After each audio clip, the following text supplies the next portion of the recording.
I think we have a synthesizer that's going to sate the appetites of our digital and analog fans with Waldorf's Iridium. This thing is killer. Let's take a look at it.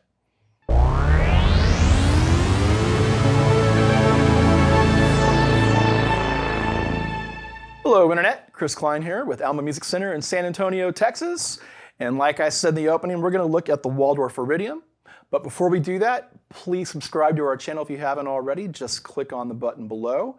We want to continue our conversations with you in a healthy manner and bring you content that we know that you are hopefully going to love, most of you. So here we are with the Iridium. This is one of Waldorf's latest entries into their, well, it's a digital synth, kind of building off of that PPG DNA that we have seen in the Blofeld and various other synthesizers that they've made throughout the years. But this thing is absolutely stunning.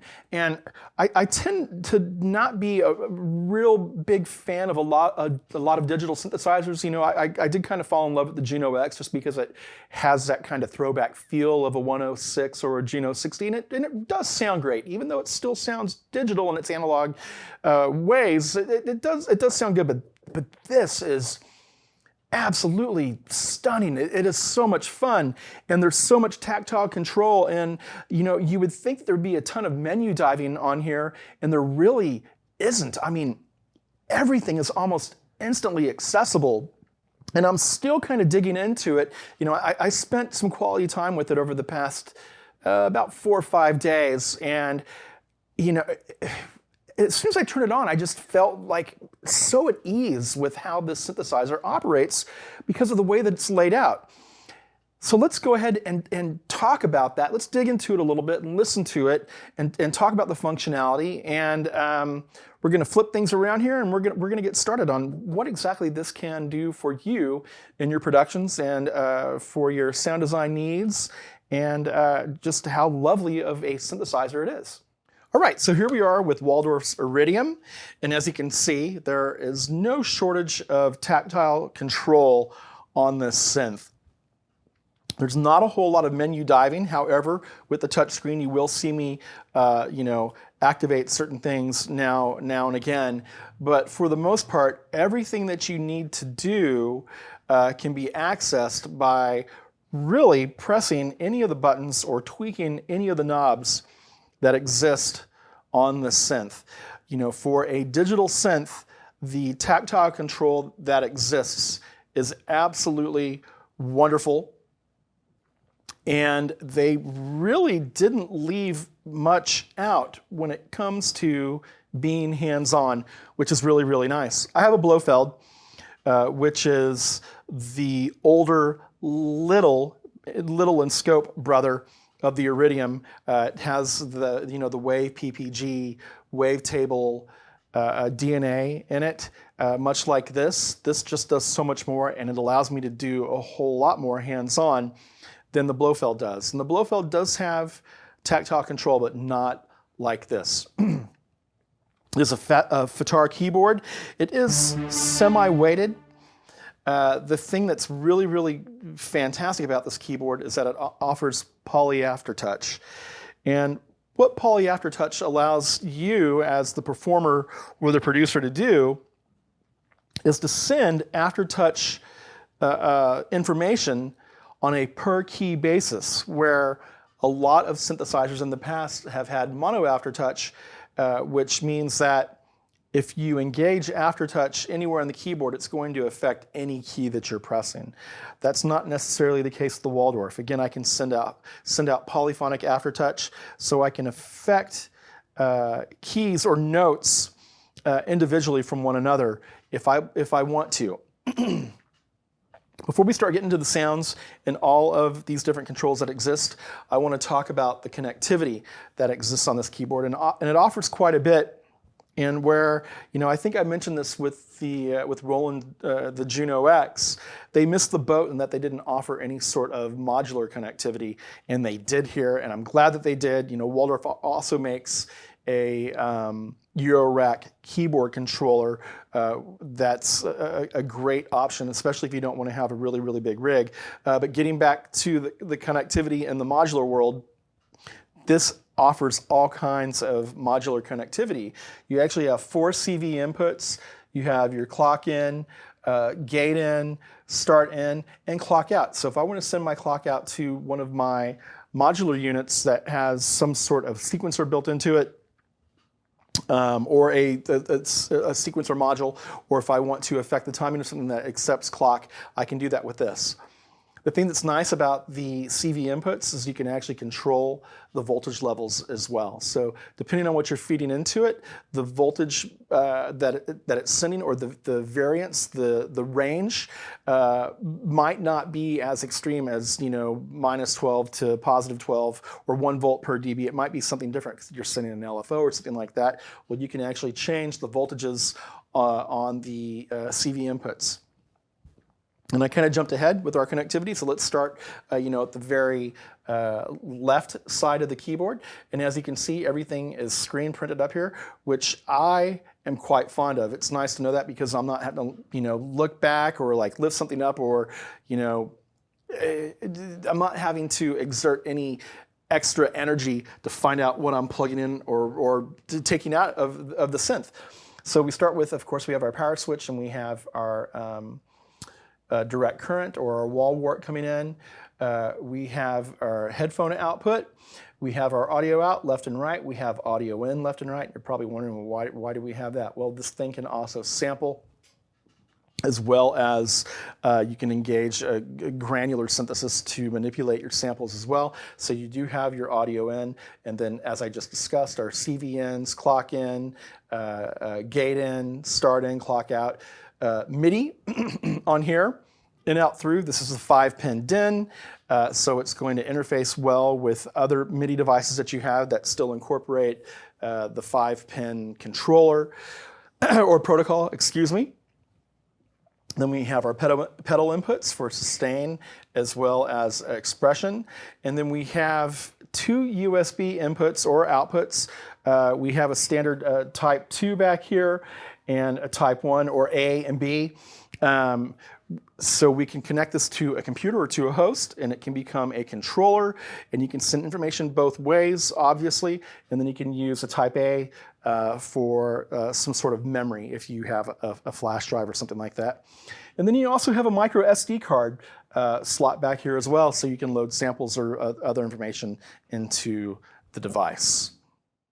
So like all things Waldorf, this synth is built like a tank.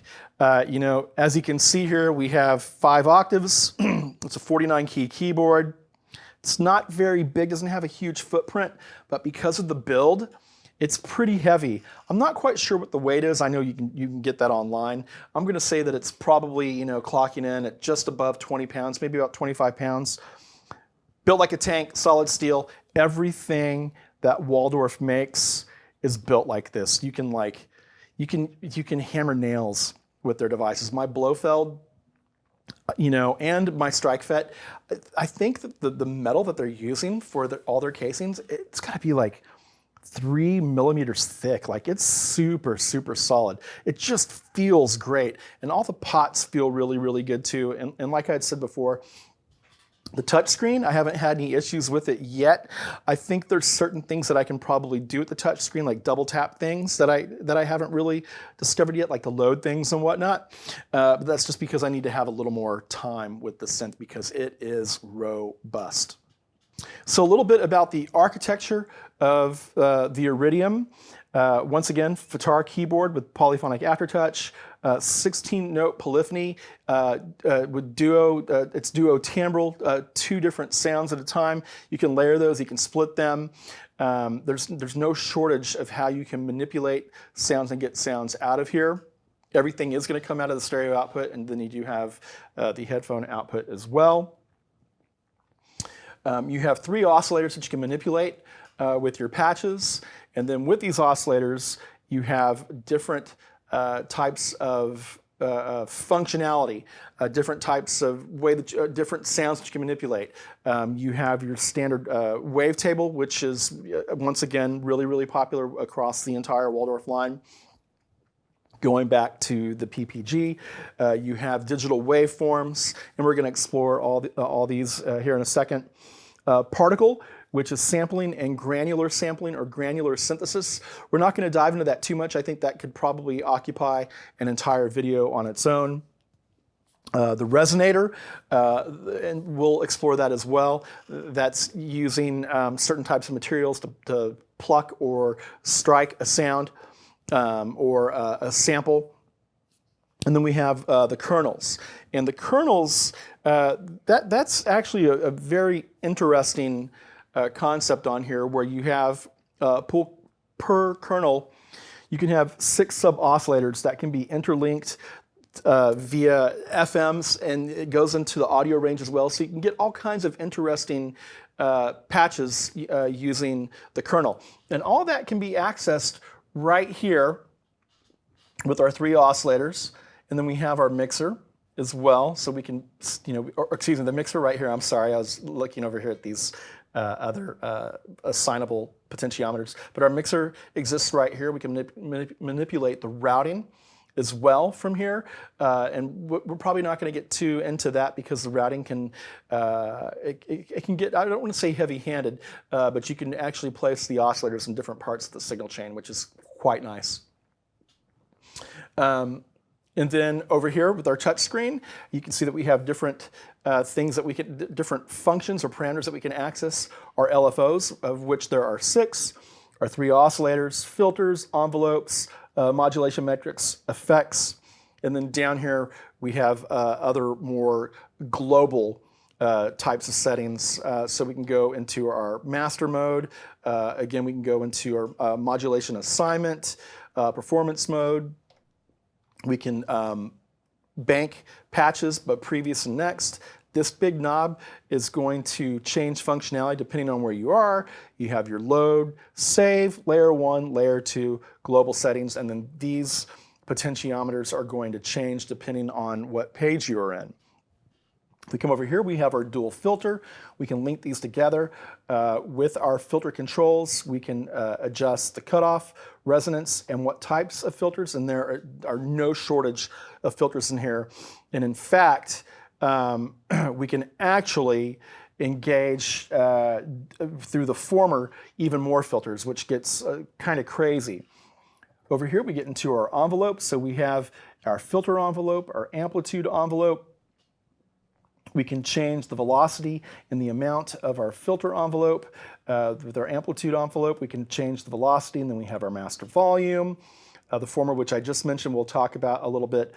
We can manipulate 2 LFOs, so the speed and the amount, and then we have our effects, 1 and 2, the control, whatever control we want to assign, as well as the amount of the effect. If we come over here, we have our pitch bend, we have our modulation.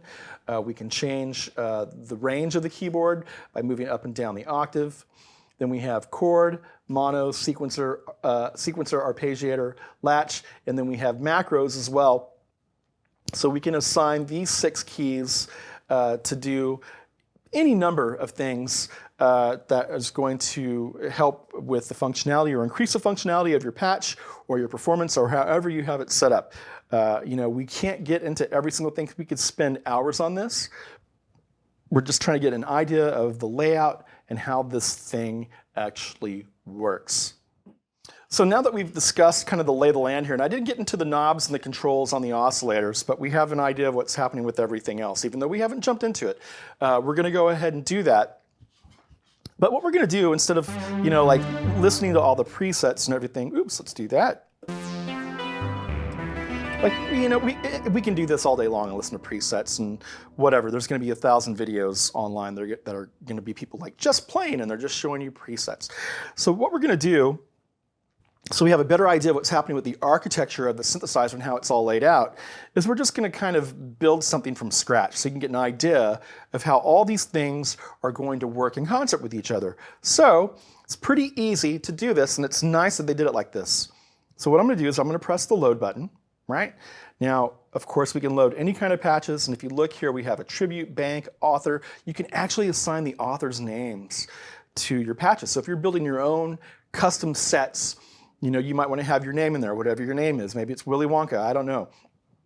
You can put Willy Wonka. And the attribute, you can call it sweet jams. Sorry, I'm being super corny, right?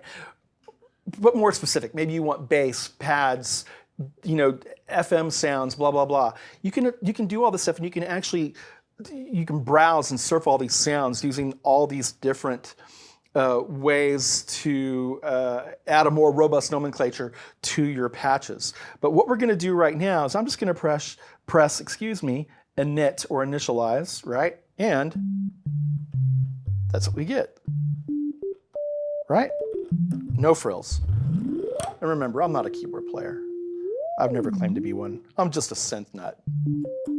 So what do we have going on here? Well, we are probably listening to oscillator 1, right? And here's our mixer, right?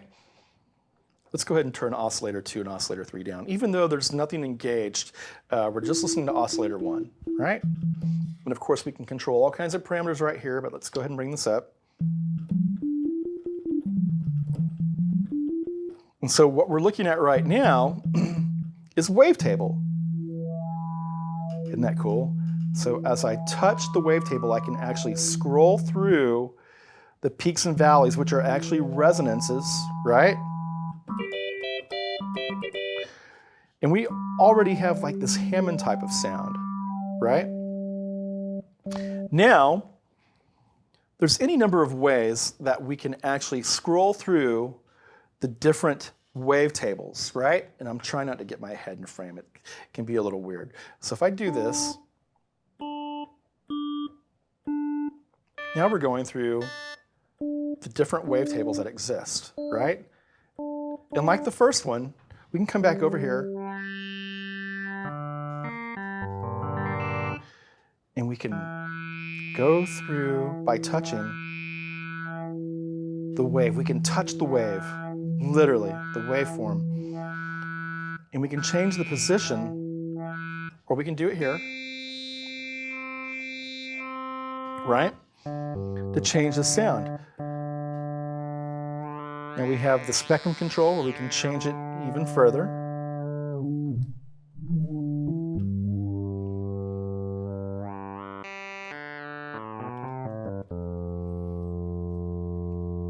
Brilliance.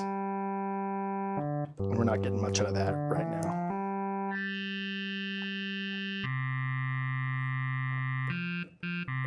We'll leave it there, and then of course we can also apply key tracking to it as well, which is going to change the way it's going to sound as we move around, if everything is actually set up properly.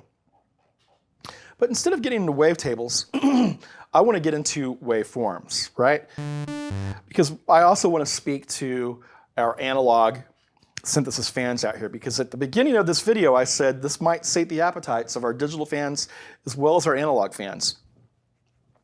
And I think it's a lot easier to explain synthesis when we start getting into our analog waveforms, right? So of course we have our sawtooth, and if I want to change it, I can actually do that over here.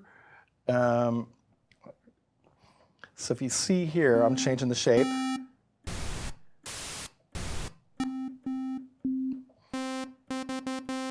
I'm so used to doing it over here since I've been playing with it.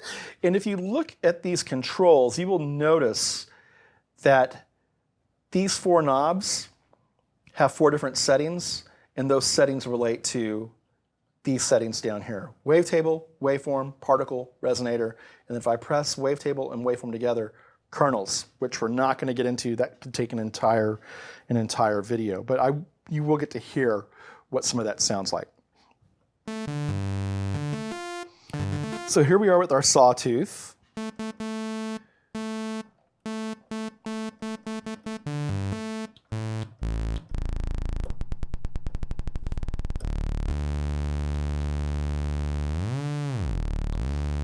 And there's no modulation set to it. But right now it's kind of, you know, it's just a plain old sawtooth, right? So what can we do to change this? Well, one of the first things we might want to do is come over here to our Amplitude Envelope. I've changed the release, obviously. Let's keep the velocity curve set to 0. And it's nice that we have these beautiful graphical displays for everything that we do as well. Let's go ahead and bring our decay back. Let's bring our sustain. So it's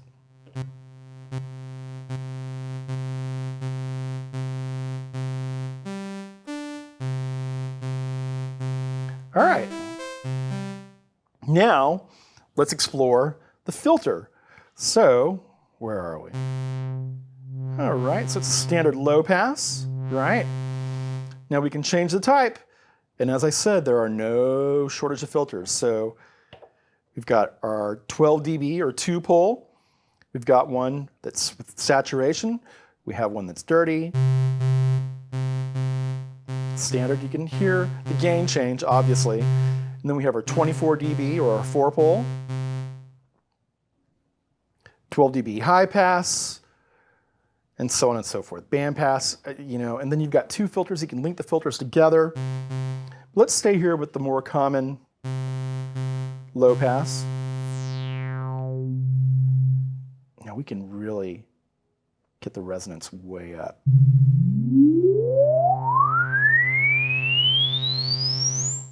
It's going to start hurting our ears, honestly. And let's go to a 24.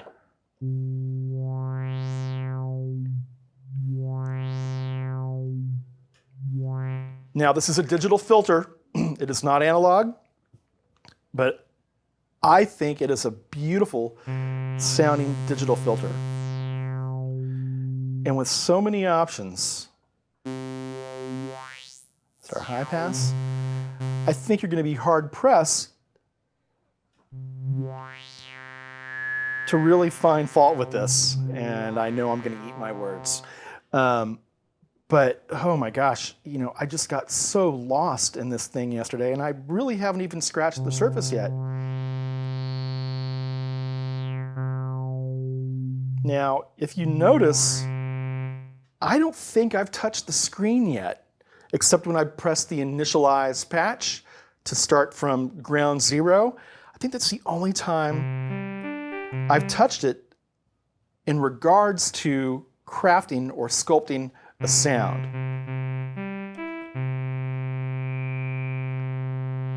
So again, very hands-on.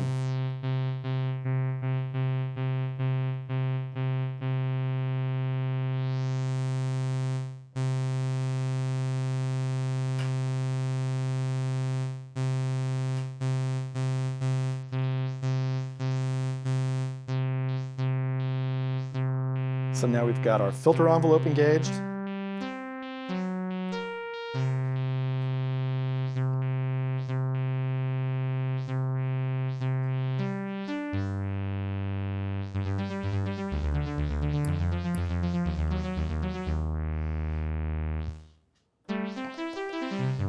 Okay, so let's get another oscillator into the mix and let's see what we can do here.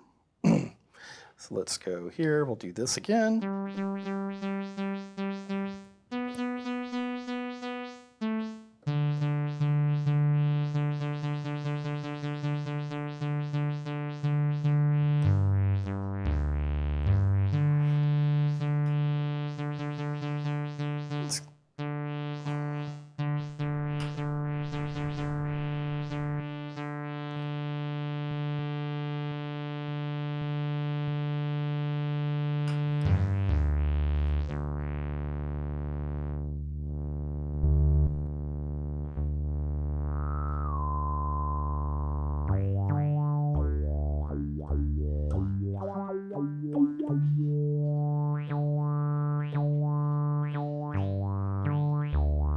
Okay, so now we have our triangle, our sawtooth, and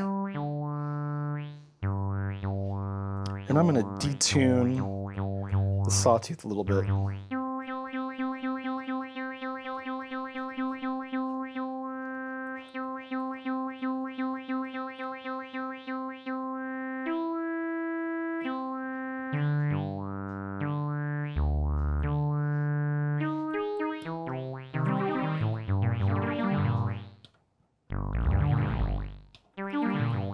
Okay.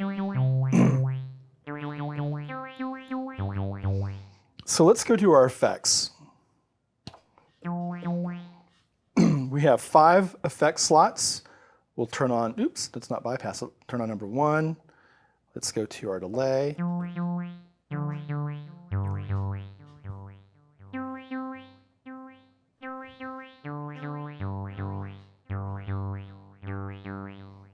Let's turn up our bounce a little bit. You know what, let's go ahead and let's try a reverb instead for now.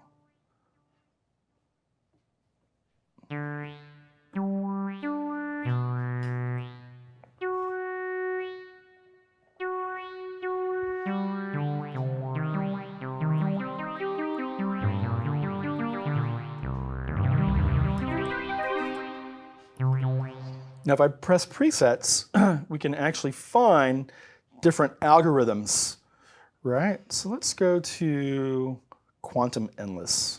Now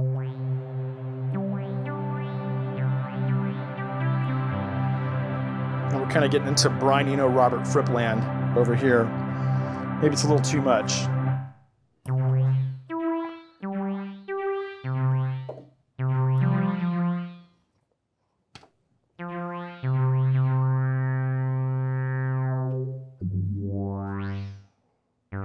To our effects, go back to our reverb. Actually, we can go ahead and affect the time here.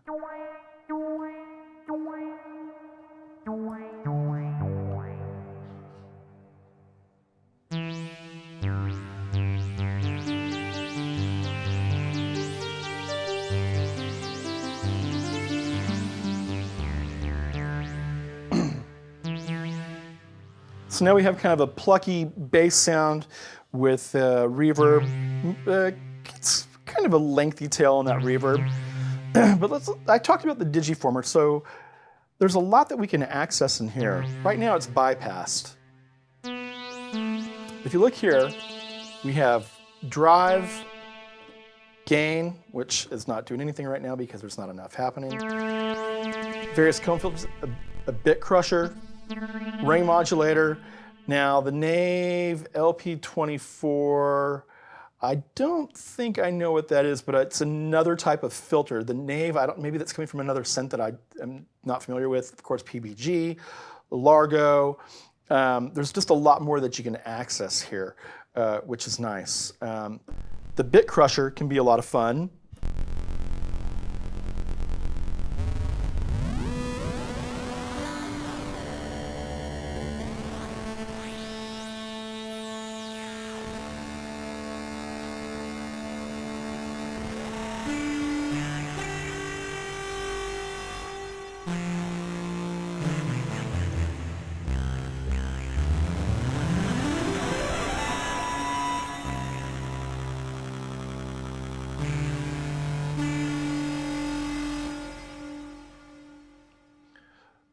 So there's quite a bit that we can add to this as well. So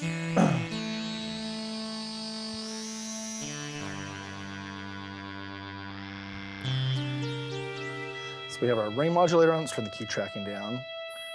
There we go.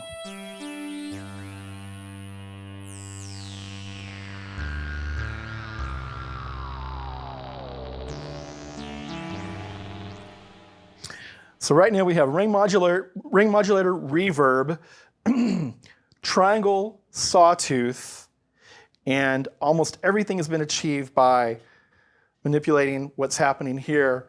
Now, of course, when we start getting into the digiformer and whatnot, we do need to, do a little bit of menu diving to access the different presets. But then once we do that, we're back to these controls. So once again, there's so much tactile control that exists across the entire synth. So let's talk about the Arpeggiator for a second. And what I'm going to do is I'm going to turn up the ring modulator and the reverb so we can have a better idea of what's happening without everything being all washed out.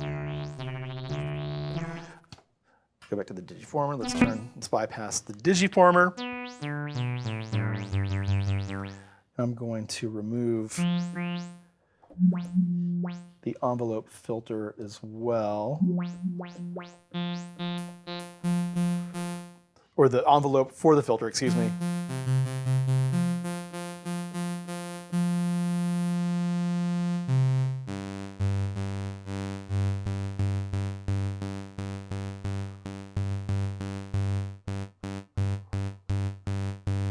down an octave.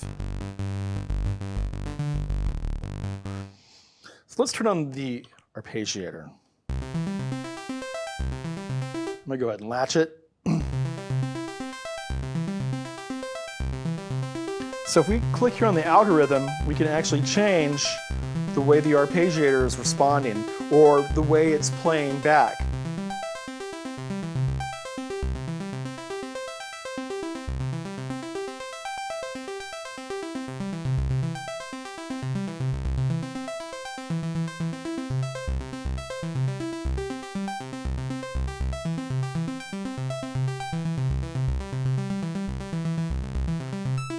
Four octaves.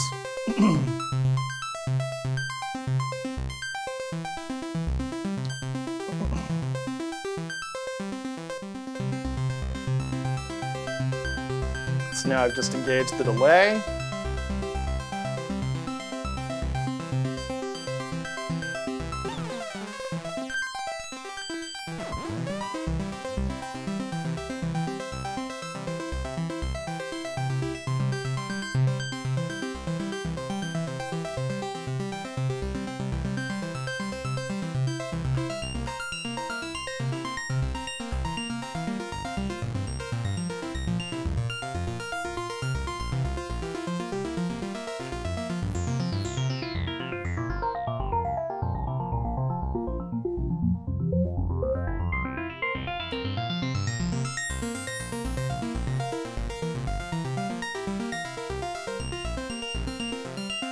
Now,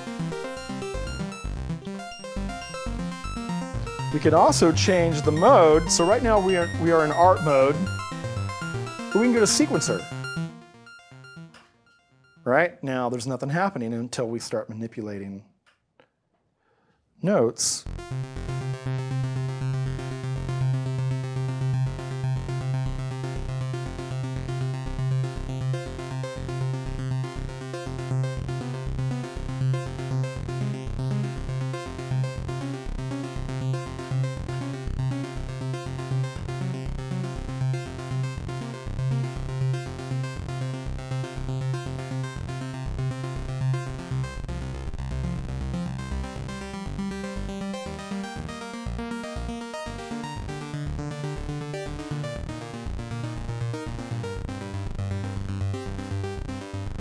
And you can change the step length.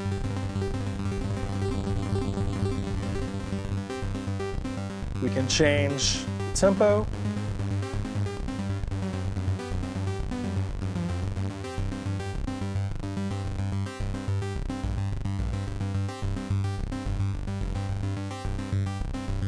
So in this instance, the pitch knob is not doing much. We can also change the sequencer length as well. So if we want to start getting into odd times, we can do that. And then depending on where you are in the steps on the sequencer, you would access that right here. So we can actually do 1 through 32. It becomes a little tedious to do it like this because I have little sausage fingers, so that's not going to work out well for me. But if we have a 32-step sequence, or if we go above 16, we can access 17 through 32 as well. I'm going to go ahead and turn it off.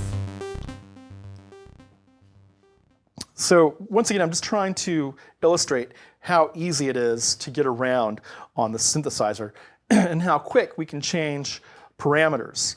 Now let's go into a preset so we can explore some other sounds. So let's go ahead and press load, and let's see, attribute. Let's do, how about, well, let's start with atmospheric, right? So, and I haven't gone through all these because there's something like 1,700 presets in here. It's absolutely insane. But let's do, like, what's Event Horizon? That's a great scary movie, so, oh, and that kind of makes sense.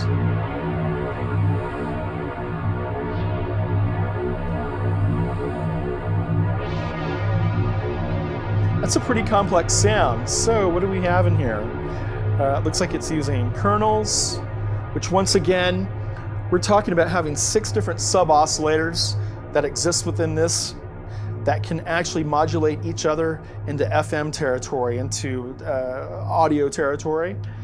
And let's see if there's any other oscillators. So there's 2 oscillators, both kernel. So let's turn down the second oscillator. Let's turn the second oscillator back up.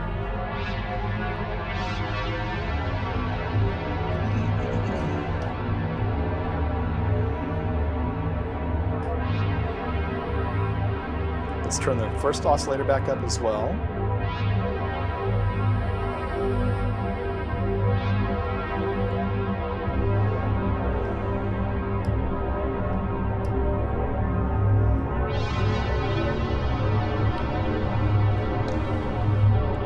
We can see here with our LFO, LFO1, LFO2. So LFO1 is being assigned to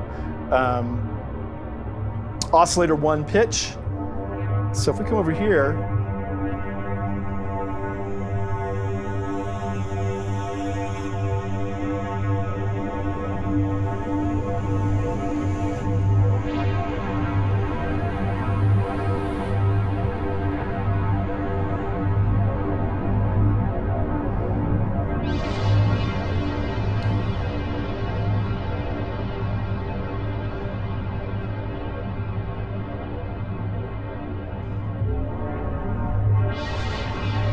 and that's a gigantic reverb.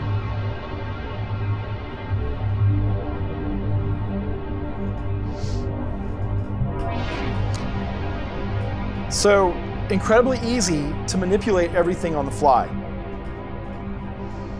Now let's go and load, let's load an arpeggiated track of some kind, or excuse me, patch. Let's see what we have. And again, I haven't gone through all these, so let's see what's going to happen. Is this modular?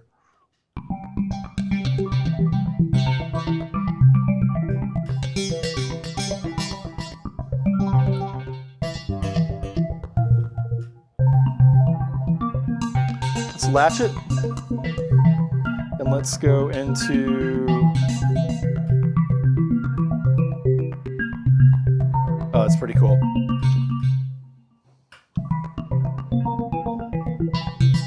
So it's random, 1 octave, as played, each note.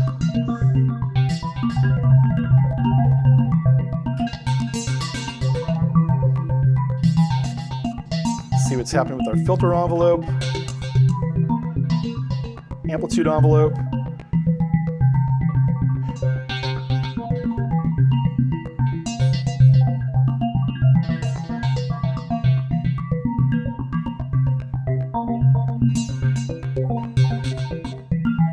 Manipulating the filters here.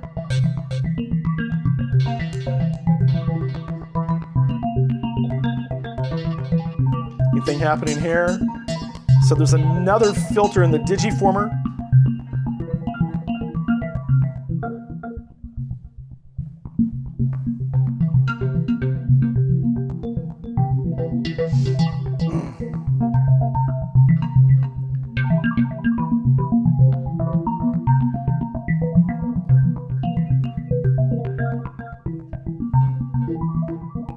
See what the modulation's doing there. Now, when it comes to modulation and LFOs, you can route things in any number of different ways. Excuse me. So the LFOs on here can be routed to just about any destination and from really just about any source. So we, of course, we can control via via our modulation wheel through Aftertouch.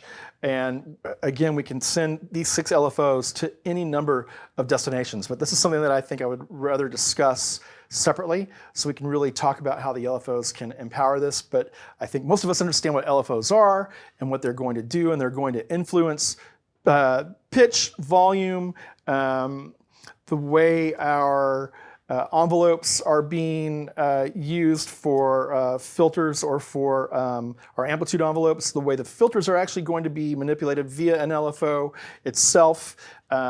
There's any number of ways that we can assign these, but I think that, again, is for a whole separate video. Maybe that could be bundled into talking about the kernels.